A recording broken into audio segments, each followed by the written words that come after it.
साथियों नमस्कार, मैं तीर्थराज गौतम आप सभी का हार्दिक हार्दिक स्वागत करता हूं।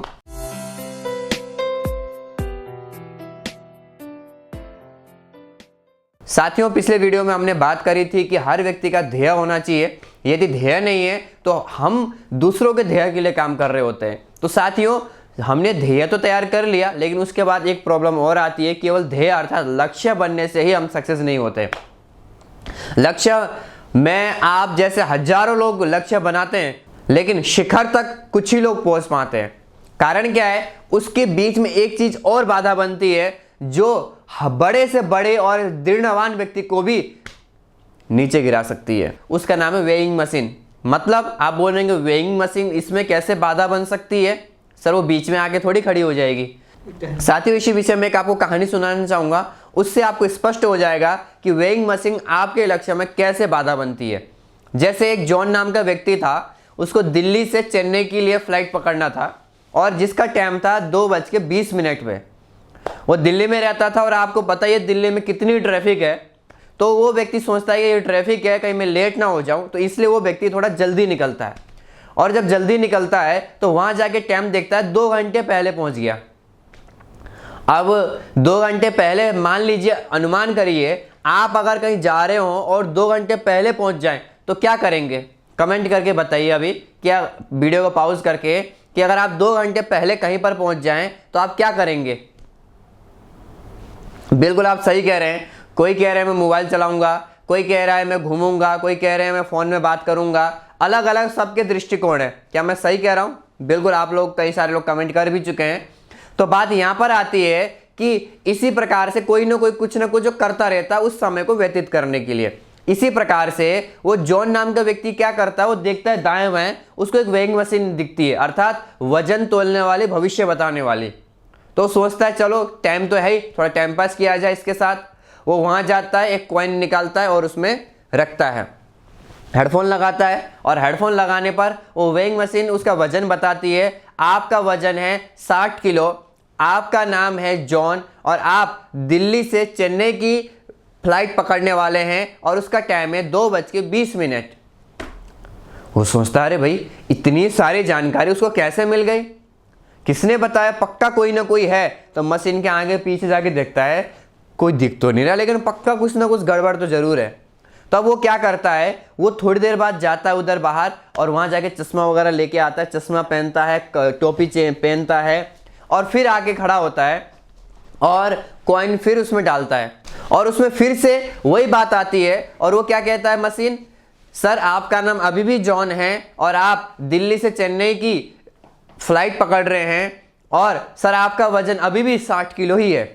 वो सोचता है इसको कैसे पता चल रहा है? मेरे बीच में कई सारे लोग आगे वजन तोल के चले गए, लेकिन इसको मेरे बारे में कैसे याद है? पक्का कोई ना कोई देख रहा है गड़बड़ है, इसको मैं बेवकूफ बना के रहूंगा। अब वो क्या करता है, मार्केट में जाता है, उधर मॉल में तो रहते ही हैं, आपने देखा होगा एयरपोर्ट में बहुत सारे मॉल होते हैं, वहां जाता है, नए जूते खरीदता है, नई टोपी खरीदता है, नए कपड़े खरीदता है और अपने आप को डेकोरेट कराता है। और फिर वो आता है और आके फिर कॉइन डालता है, सोचता है इस बार तो मैं बेवकूफ़ बना के ही छोड़ूंगा इसको। और फिर हेडफोन लगाता है और हेडफोन लगाने के बाद उसमें से आवाज़ आती है, सर आपका नाम अभी भी जॉन है और आप दिल्ली से चेन्नई की फ्लाइट पकड़ने वाले थे। विशेष बात यह है कि वो फ्लाइट अभी अभी छूट गई है। साथियों मैं आपसे जानना चाहता हूं, इसी प्रकार से हमारे जीवन में होता है या नहीं? बिल्कुल। आप मुझे एक बात बताइए, क्या उस जॉन नाम के जो व्यक्ति का काम, मेन काम क्या था? उस मशीन को बेवकूफ बनाना या फ्लाइट पकड़ना? बिल्कुल आप सही कह रहे हैं, फ्लाइट पकड़ना उसका मेन काम था, लेकिन वो किस काम में फंस जाता है? उस वेइंग मशीन को बेवकूफ बनाने में।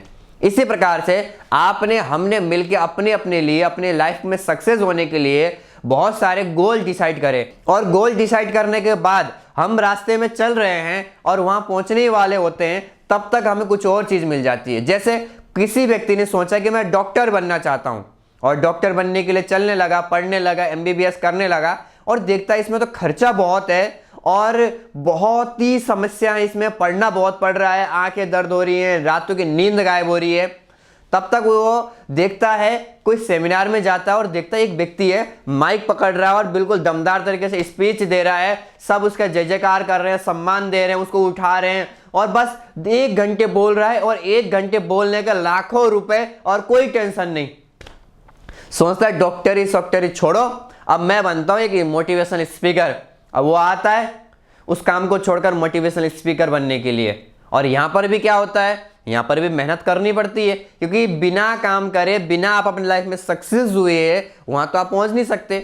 अब वो व्यक्ति मान लीजिए मोटिवेशनल स्पीकर बना और स्टेज में आके क्या बोलेगा कि किसी भी काम में आप लगे हो और दूसरा काम मिल जाए तो पहले काम को छोड़ दो।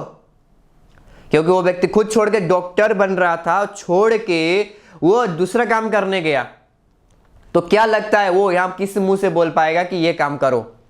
मान लेते हैं जैसे तैसे वो तैयारी कर भी रहा हो और यहाँ पे भी बहुत सारी किताबें पढ़नी पड़ती हैं, सेमिनार अटेंड करने पड़ते हैं, अलग अलग राज्यों में जाना पड़ता है, हजारों लोगों से मिलना पड़ता है, फीडबैक लेना पड़ता है, बहुत सारी इसमें भी मेहनत है। कई सारे लोग बहुत सारे चीज़ें बोलते हैं, बहुत सारे क्वेश्चन करते हैं और ये देखता है ये तो बड़ा माथापच्ची है, उसको भी समझाओ, उसको भी समझाओ, उसको भी समझाओ। इससे बढ़िया तो डॉक्टर ही था, वहां जाके कम से कम एक बार पढ़ के बस पर्ची में जो भी लिख दो काम हो जाता था। यहां पे तो बड़ा टेंशन है, तो मैं अब डॉक्टरी करने जाता हूं। तो क्या लगता है जो व्यक्ति दोबारा डॉक्टरी करने जा रहा है, क्या लगता है वो टिक पाएगा? इसी प्रकार से हर व्यक्ति लक्ष्य में चलता रहता है तो अलग अलग प्रकार की सबको बाधाएं आती है। किसी के सक्सेस के लिए वाइफ बाधा बनती है, किसी के सक्सेस के लिए हस्बैंड बाधा बनते हैं, किसी के माँ बाप बाधा बनते हैं, किसी का कोई बाधा, उसका ध्यान उन प्रॉब्लम्स में जाता है, उन चीजों को सॉल्व करने में जाता है, जबकि उसका ध्यान जाना चाहिए उस लक्ष्य को मैं कैसे पाऊं हर हाल में और हर काल में। तो इसी प्रकार से हमारी लाइफ में भी प्रॉब्लम्स आएंगी और समय पहले पहुंचने वाले होंगे, प्रलोभन आएंगे अलग अलग प्रकार के, हमें उनमें नहीं उलझना है। आजकल के युवा पीढ़ी में आप देख रहे होंगे एक दूसरे के प्रति आकर्षित होकर अपना गोल भूल जाते हैं और फिर लाइफ में सक्सेस नहीं हो पाते। तो साथियों, इधर उधर की चीजों को छोड़कर मेन जो हमारा टारगेट है, लक्ष्य है, फोकस है, उसमें ही लगाना है, लक्ष्य में ही फोकस लगाना है, तभी जाकर हम अपने लक्ष्य को प्राप्त कर पाएंगे। और इसी प्रकार से हम कंटिन्यू चलते गए तो अपने सक्सेस रूपी जो शिखर है उसमें हम पहुंच पाएंगे। तो साथियों, आज के लिए बस इतना ही था। आपने इतने प्रेम पूर्वक से सुना, इसके लिए बहुत बहुत धन्यवाद। और लाइक, शेयर, कमेंट करके हमारे उत्साह को बढ़ाने के लिए भी आपका बहुत बहुत धन्यवाद। Wish you all the best.